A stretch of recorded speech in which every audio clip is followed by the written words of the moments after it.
اعوذ باللہ من الشیطان اللعین الرجیم بسم اللہ الرحمن الرحیم الحمد للہ رب العالمین والصلاة والسلام علی النبی الکریم وعلی آلہ الطیبین الطاہرین المعصومین المنتجبین ولعنۃ اللہ علی اعدائہم من الآن الی قیام یوم الدین آمین یا رب العالمین۔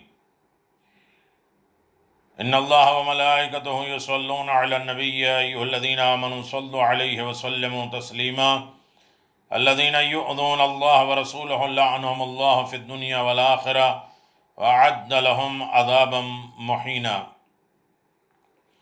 اما بعد فقد قال اللہ تبارک وتعالی فی قرآن مجید بسم اللہ الرحمن الرحیم ما كان محمد ابا عہد من رجالکم ولکن رسول اللہ وخاتم النبیین صدق اللہ العلی العظیم وصدق رسولہ النبی الکریم۔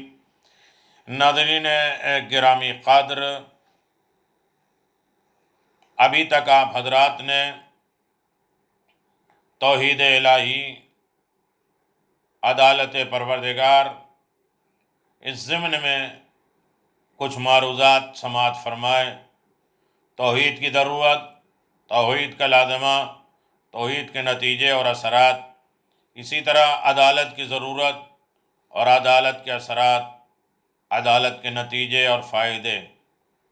اب عدالت الہی کے بعد پیغمبر کے آنے کی ضرورت یا پیغمبروں کے آنے کی ضرورت کیا ہے؟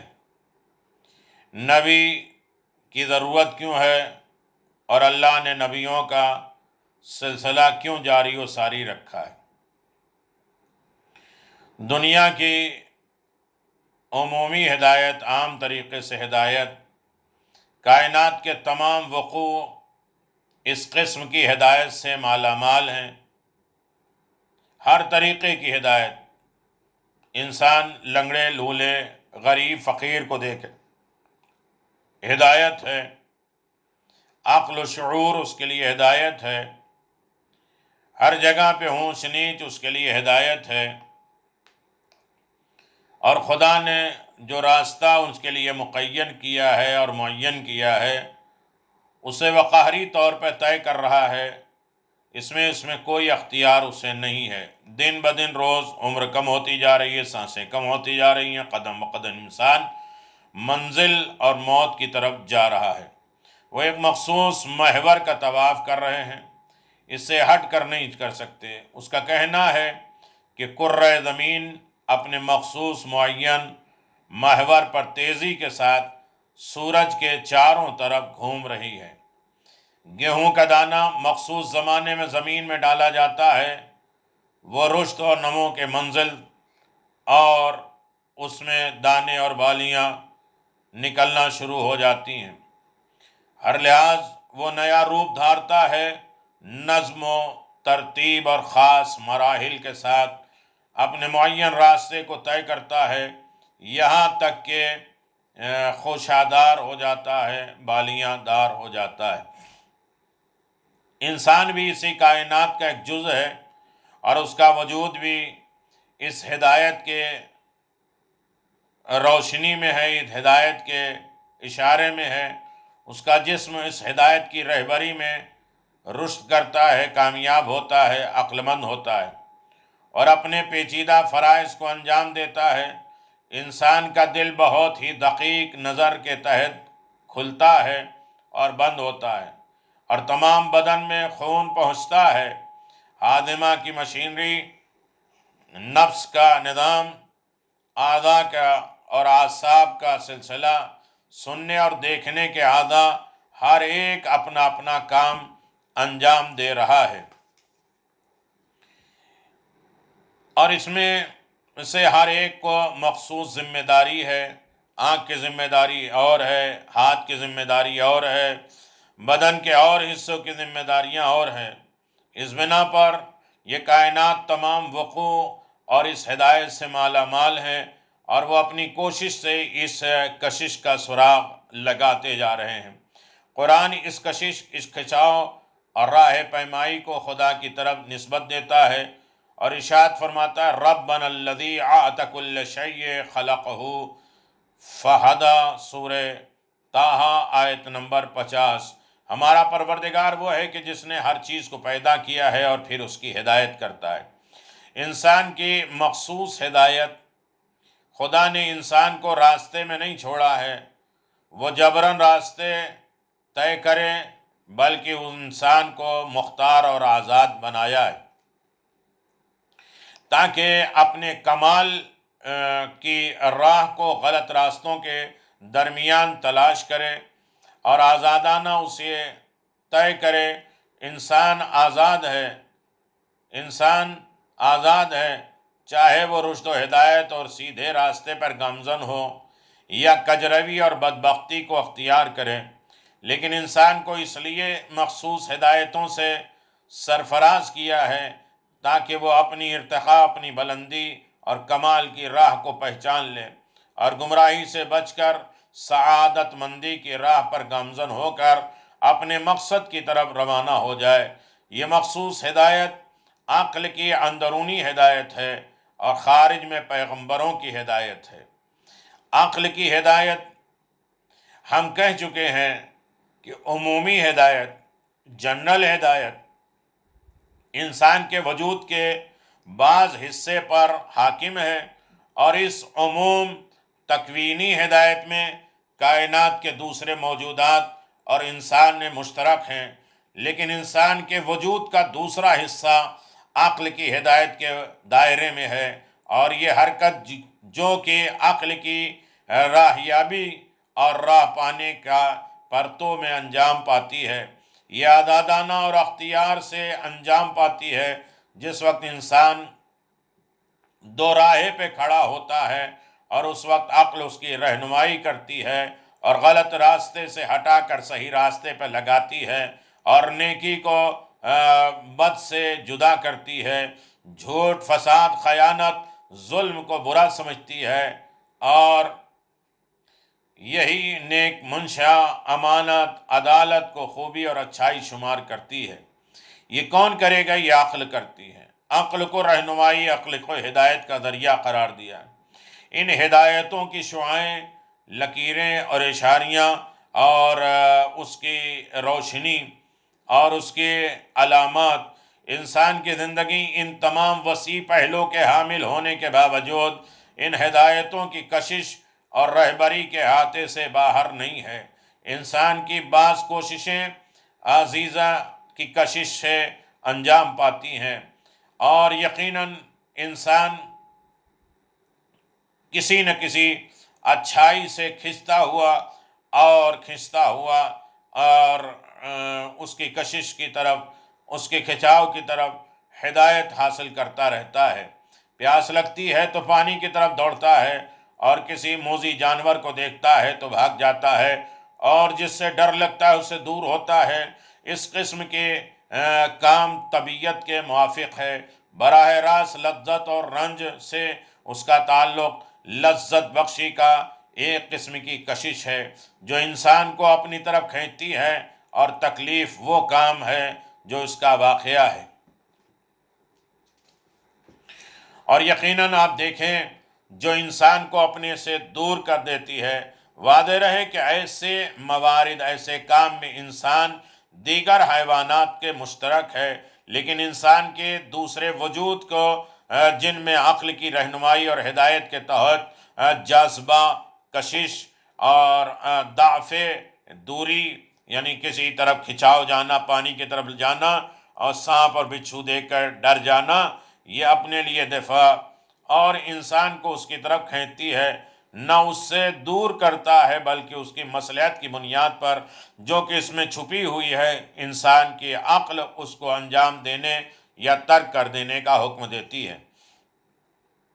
اس قسم کے کام نہ فقط طبیعت کے موافق ہوتے ہیں بلکہ بسا اوقات ان کے انجام دینے میں بہت سی سختیوں کا سامنا کرنا پڑتا ہے۔ ایسے کام انسان کی تدبیر کے فعالیت کا نتیجہ ہوتے ہیں جو کہ عقل کی راہیابی اور ادارے سے انجام پاتے ہیں۔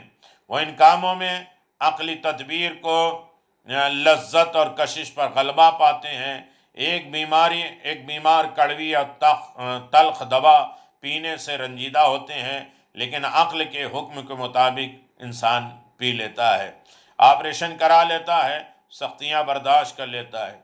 انسان اپنی طبیعت اور فعالیت میں ہمیشہ ایک منصوبے کو عملی جامہ پہناتا ہے، چنانچہ عقل اور ارادے میں جیسے جیسے کمال پیدا ہوتا ہے، اسے تناسب سے اس کی تدبیر کی فعالیت زیادہ ہوتی ہے، یہاں تک کہ لذت اندوزی اور عزیز کی فعالیت تدبیر فعالیت میں منحصر ہوتی ہے، اور لذتیں بھی مصلحت میں تبدیل ہو جاتی ہیں۔ پیغمبروں کی ہدایت یہ بات بالکل صحیح ہے، انسان اجمالی طور پہ نیک اور بخت کو سمجھتا ہے اور سچائی کو جانتا ہے۔ جبری کام میں نیک اور بخت کی تشخیص کے لیے عقل مفید ہے، لیکن یہ ہدایت انسان کو درپیش طولانی اور لامتناہی راستے کے لیے کافی نہیں ہے۔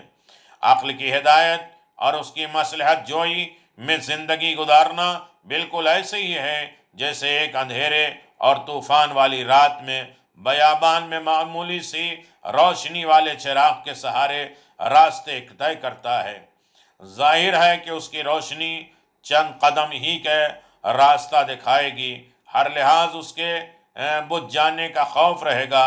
پیغمبروں کی بعثت اس کے لیے ہوئی تھی تاکہ وہ عقل کی ہدایت والے راستے کو تقویت دے، درماندہ انسان کو ہاتھ پکڑ کر صحیح راستے پر لگا دے۔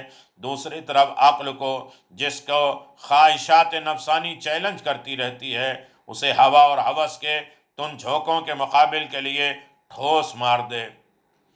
نہج البلاغہ میں امیر المؤمنین علی بن ابی طالب علیہ السلام نے ارشاد فرمایا، لما بدل اکثر خلقہ عہد اللہ علیہم فجعلوا حقهم واتخذوا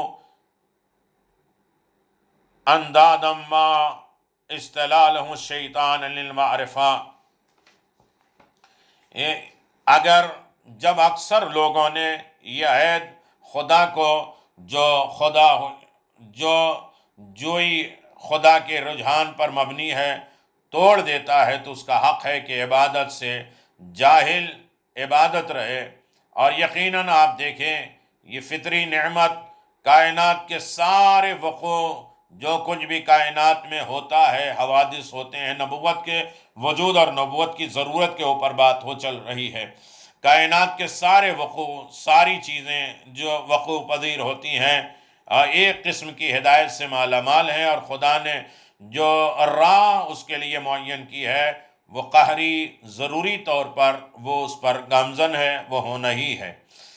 یہ عمومی ہدایت انسانی پیکر کے حصے میں حاکم ہے، لیکن اس کے دوسرے بعض حصے پر اس کے ارادے کی حکمرانی ہے، لہذا انسان آزاد اور مختار ہے، جو کہ دو راہے پر کھڑا ہوا ہے، تاکہ وہ آزادانہ اپنی ترقی کی راہ کو پہچانے اور اس پر گامزن ہو جائے اور عقل اور پیغمبروں کی ہدایت سے مستفید ہو جائے۔ اب سوال یہ پیدا ہوتا ہے کہ کائنات کی عمومی ہدایت کیا ہے اور اس کا مقصد کیا ہے اور کس کی وضاحت کیا ہے؟ انسان کتنی ہدایتوں سے بہرہ مند ہے؟ اس کا جواب عقلی اور عذیری ہدایت کی شعائیں کیا ہیں، اور استظلام اور تدبیر اور فعالیت میں کیا فرق ہے؟ پیغمبروں کی ہدایت کی وضاحت انسان تلاش کرے۔ اب رہا کہ پیغمبروں کے آنے کی ضرورت کیا ہے۔ قوت عقل اور فکر جزئی تدبیر کے لیے ضروری اور مفید ہے۔ انسان اپنی فردی پرسنل زندگی میں ہمیشہ متعدد الگ الگ مسائل سے دوچار رہتا ہے، مثلا دوست، زوجہ کا انتخاب، بیوی کا انتخاب، مسافرت، معاشرت کے مسائل، ان تمام چیزوں میں غور و فکر کی ضرورت ہے۔ کبھی ان کاموں میں دوسروں کے تجربے سے فائدہ اٹھایا جاتا ہے۔ یہاں یہ سوال پیدا ہوتا ہے کہ عقل کس حد تک ہدایت کر سکتی ہے؟ کیا انسان عقل کے ذریعے ان تمام مسائل کو حل کر سکتا ہے جو تمام واقع پر اس کی ذاتی زندگی میں پیش آتے ہیں؟ انسان کی زندگی کا دوسرا پہلو یہ ہے کہ انسان مدعن التباہ ہے،